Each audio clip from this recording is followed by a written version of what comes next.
Well, first they came for Steven Crowder, but I wasn't an unshaven loser, so I didn't do anything. Hi, this is Scott Ott with Bill Whittle now, and Bill, I didn't write that, Steve. our old brother Steven Crowder has run into some challenges with YouTube. They've demonetized him at the very least, no doubt tuned their algorithms to make it less likely that his videos will be recommended to his some 3 million people have subscribed to him through YouTube, possibly close to 4 million, all because of a dust-up that he had with a writer or YouTuber named Carlos Maza. And let me just say up front, I don't want any of our members or viewers to even communicate with Carlos Maza, okay? Do us a favor. Now, do us all a favor, please. I don't know what's coming, but please. So anyway, whatever we may be doing, we don't need fuel on the fire. Carlos is a gay man, and I'm sorry if man offends you, but he is part of that LGBTQ kind of collection of people. And Steven Crowder has referred to him in various ways over the years, including calling him a lisping queer and some other kinds of what have been called homophobic insults. Crowder also sells at least one T-shirt that says "Socialism is for fags" and has a picture of Che Guevara. Or Guevara, sorry, I think Guevara is that sweet stuff they put in drinks. But anyway, so Bill, first of all, don't you think it's good that YouTube is finally getting serious about harassment and shutting down hate speech like we're hearing from Steven Crowder? Yes, I couldn't be happier with YouTube's progressive policy, and I only wish the federal government were there to enforce it legally. This is a great example of the entire debate. Needless to say, I support Steve 100% in his ability and his legal ability, his God-given ability to speak what's on his mind. I grant that privilege to pretty much everybody, but I am quite sure. In fact, I have no doubt whatsoever, because I spent some time with Steve. You did too, back in the PJTV days. What Steve is doing is he's provoking this response, and he needs to be doing that. And for those who haven't watched him, Steven Crowder's stock in trade is really comedy. So he's just a constant. He gets dressed up as women and goes to feminist rallies and so on. What Steve is doing with these comments is he is resisting, if you'll pardon the expression. He's resisting this PC stranglehold on speech by aggressively flying in its face and saying things that I suspect he would never say to his gay friends, and I'm quite sure he has several. I might be wrong about that. I don't know Steve Crowder that well, but the limited time I spent with him, we were in Guantanamo Bay together, voluntarily as it turns out. He struck me as a person who I never saw any sign of personal hostility to anybody, not that even matters. So 100% behind him and his ability to say what he wants to. And I suspect that what he's doing is very good for all of us, including the gentleman who he's launching these slurs at.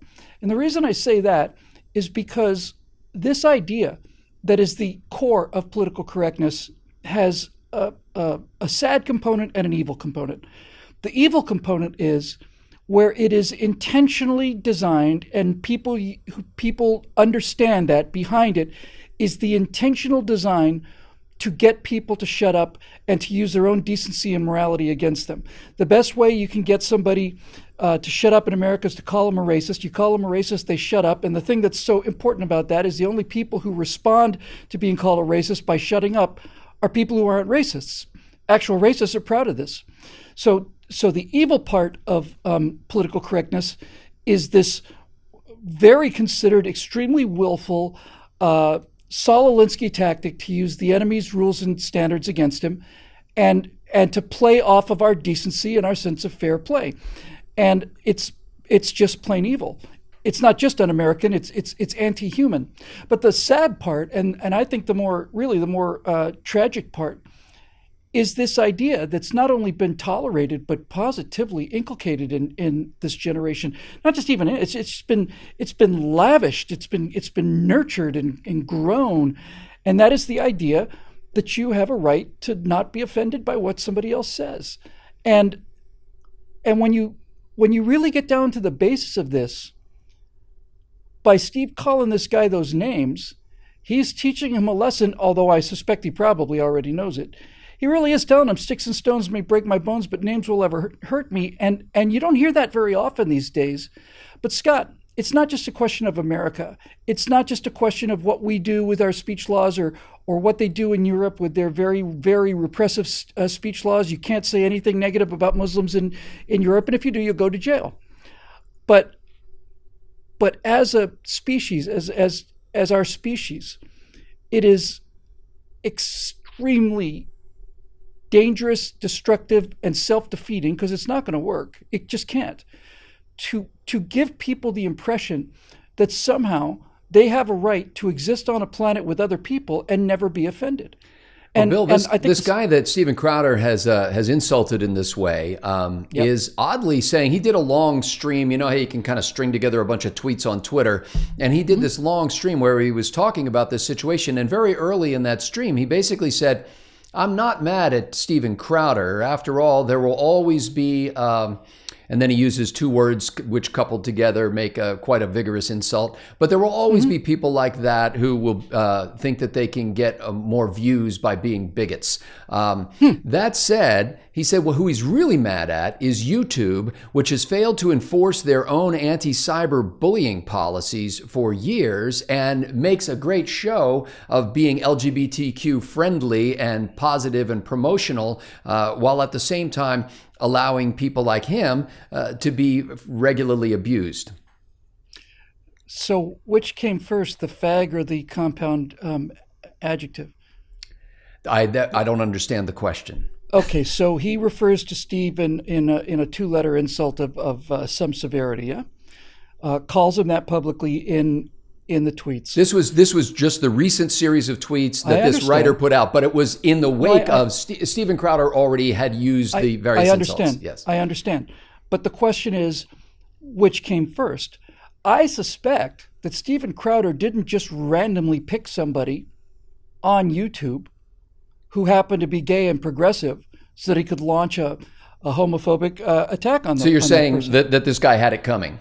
I'm saying that if the guy calls Steve an MF in advance and Steve responds with fag, now we're back to the world of reality where people use insults on each other because they don't resort to violence. And many times these insults will cause violence, but this is the internet, Scott. This is the problem.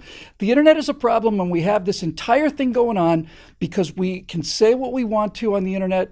And I don't mean in a freedom of speech way. I mean in a fighting words way.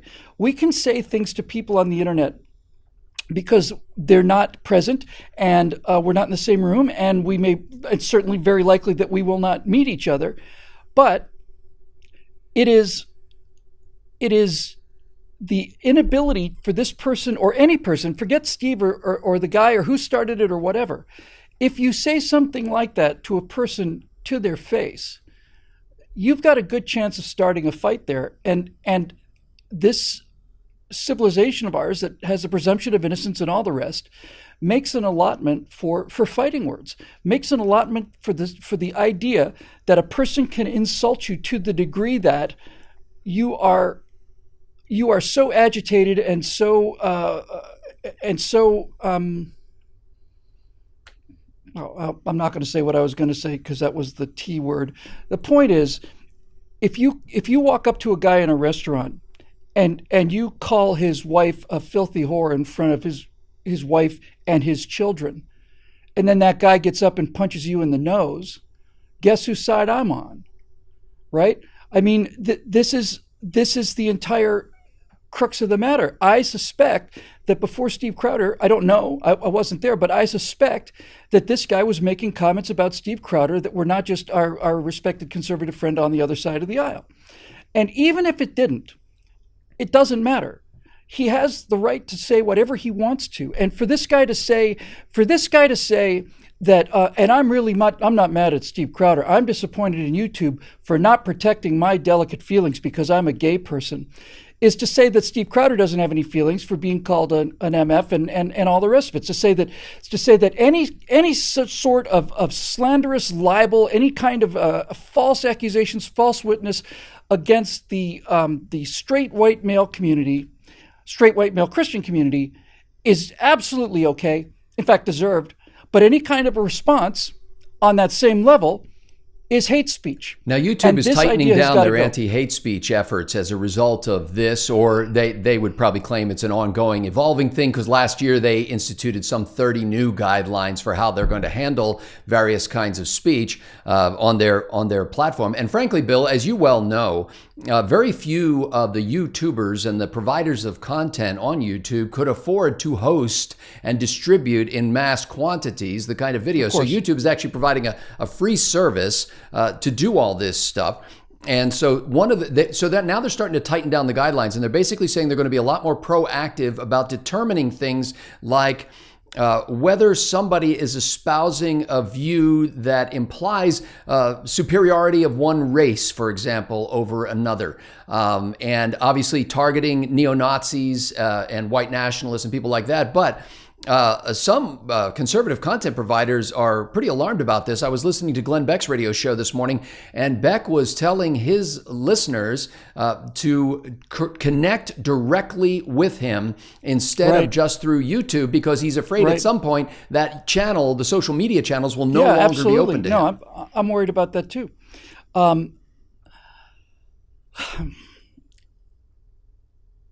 I remember my dad was a hotel manager, and that's kind of two jobs. You have the day job of running the hotel, and then you have the night job of entertaining the guests. It's like being a ship's captain. You're the captain, and then at night you got to go be the host. So I didn't get to see a whole lot of him. And so the things that he said to me over the course of my life, some of them really just stood out for me very clearly. And one of them was this. It was the marching of the Nazis in Skokie, Illinois. In the early 70s, I think it was. And the only time I've ever seen my father all the way angry, was when I came home and I'd drawn a little swastika on my hand. And the reason I'd drawn a little swastika on my hand was because I was doing drawings of American planes shooting down German planes, and that symbol was tough to draw. I could draw the star. I couldn't quite get that thing right. So I was practicing. And he saw that and he lost his mind. And we finally, explained to him what this was all about. So my dad did not have a high tolerance of Nazis. Let's put it that way. He went to Germany. He got there in the last year of the war. On the back of his graduating class, he wrote, what do you expect to do after the war? And he said, I expect to die fighting for my country in Germany. So we need to have that preamble so that we understand what I'm about to say here. When the Nazis were marching on Skokie, I said to him, we gotta shut this down, right? I mean, this has got to stop. You've told me how evil these people are their entire lives. And he said, and he wasn't happy about this. It wasn't like a Norman Rockwell moment, like, well, son, here's the history. He said, no, Bill, we got to let it go. We got to let him do it. And I said, why? And he said, because if we say that people can say some things and not say other things, then it's up to an individual person or a human being to decide what can be said and not be said. And the danger of that is far greater than the danger of letting these clowns march through the streets of an American city with their swastika flags. And I thought that argument made sense when I was 6, and I think it makes sense to me when I'm 60. The problem with what you've just said is that YouTube will decide what constitutes hate speech. And that's why I hate the term and why I think the term is a nonsensical term.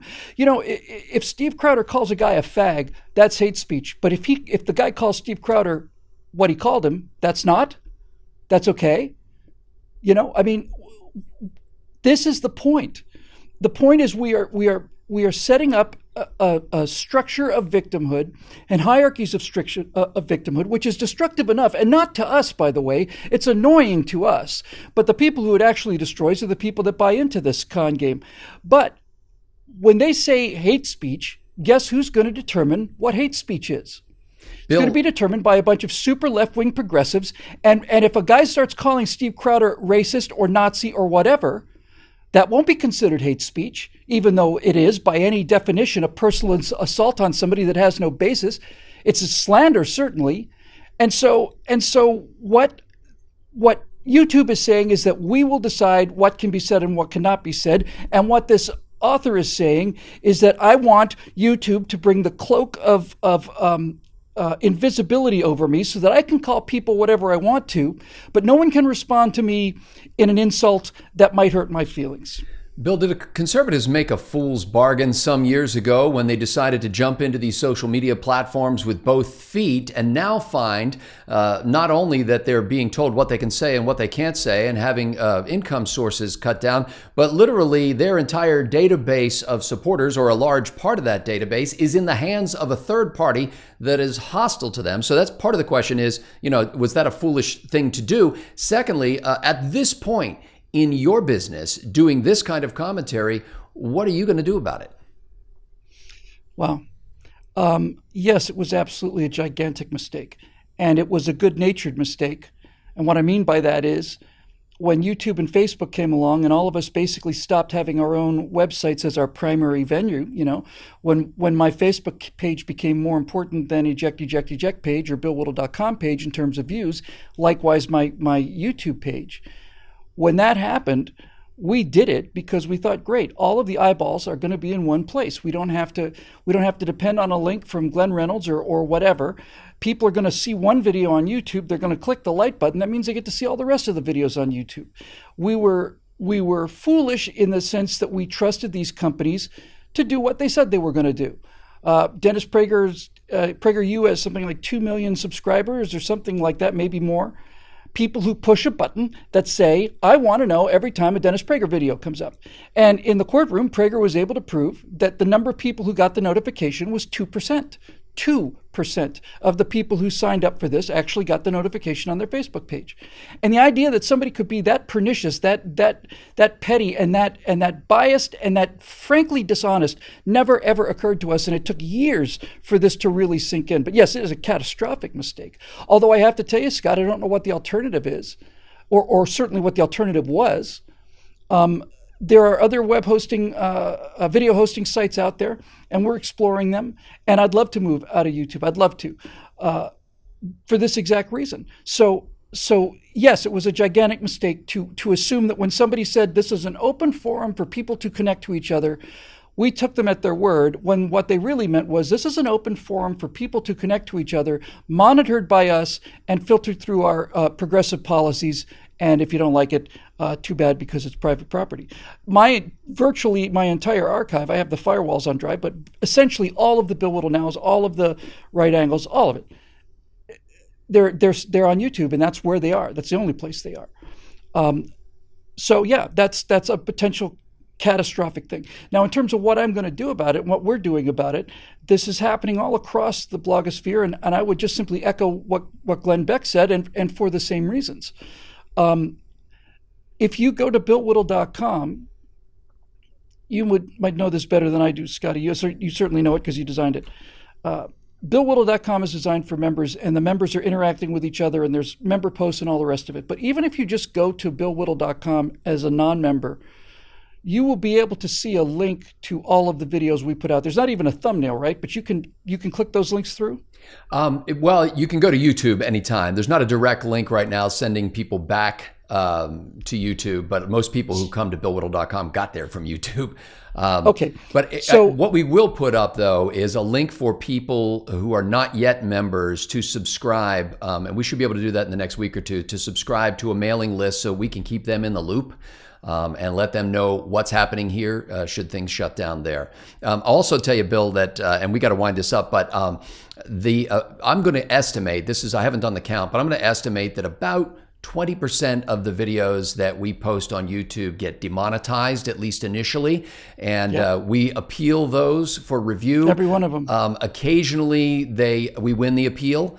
More often than not, the demonetization persists. And so it's a relatively small income stream coming from YouTube, but the real danger is that they would stop recommending our videos. And so therefore, it would cut off that really what's the social media engine of getting that message out there even further. It wasn't a trivial stream before. They've essentially done what they said they would do, and that's throttle us completely. When we would do, I used to do firewalls, and a firewall never ever got under 200,000 views. Now they're lucky if they break 25 or 30,000 views, and much more to the point, we watched our show Right Angle. We had Trifecta and PJTV. We watched Right Angle move to YouTube from BillWhittle.com, and you and I and Steve and everybody else watched the numbers on Right Angle go higher and higher and higher till we were routinely getting 50, 60,000 views per episode. And then YouTube makes an announcement saying, oh, we're going to be changing a little bit of our algorithms. You may see a small decline in our traffic. And they went from 60,000 to 10,000. And it's not so much that we don't have the ad revenue, although it's important, and we don't have it. What's important is that the message isn't getting out there, and that's why we do what we do, which is why the thing that gives me the ability to wake up every day without fear is the fact that there is a small number of people who believe in this message of freedom, and it's not got anything to do with you or me personally. It's got to do with the philosophy. It's got to do with the viewpoint.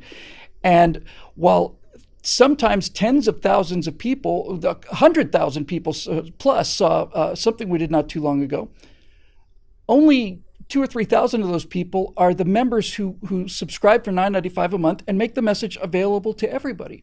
And so since we know this is happening, and since we know this whole suppression is going on, and since we know that all of this political correct groupthink is being enforced, we really have to ask ourselves, and I'm appealing to people now who are watching and who aren't members, you have to ask yourself, if you were in the 30s and watching what the Nazis were doing, at what point would you say, okay, now it's time to get serious?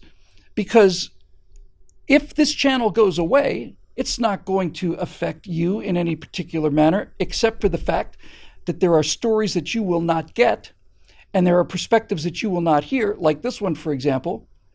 And this is their strategy. After Donald Trump was elected, they decided that no one could ever hear the other side of a story again. Hillary Clinton was a lock, so we had some means of communicating. But once they realized that the other side of the story on Hillary Clinton could get out, then they decided after Donald Trump's election that they would take whatever publicity hits they need and just plain shut us down. And that's what they're trying to do. And so our members make sure that that doesn't happen.